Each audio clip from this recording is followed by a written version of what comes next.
radove. Posao koji radi obogaćuje ga kao čovjeka, a od njega prehranjuje i svoju obitelj. Njegovih dijela ne bi se postidjeli ni mnogi priznatiji kolege slikari.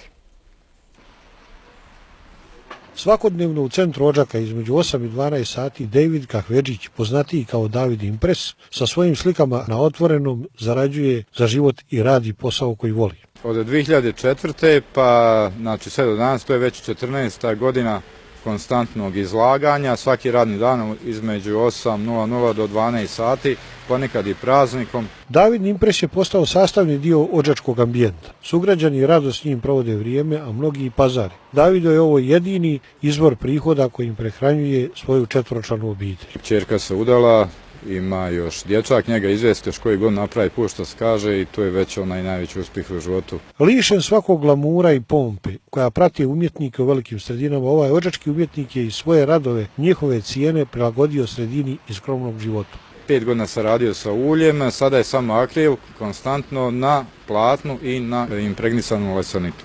Davidu nije toliko važna ni zarada ni priznanja, nego da oživi odžački kraj i da prestane masovno iseljavanje, da mladi imaju motiv da žive u svom rodnom kraju. Osjeti se naravno da je manja potražnja, kad je manje ljudi jednostavno logično je da smo svi tu jednom lancu koji osjetimo to. U nadi da će nova godina donijeti bolji život slikaru i svim sugrađanima koji pošteno žive od zarađena, pogledajmo još nekoliko slika iz umjetničkog opusa Davida Impresa.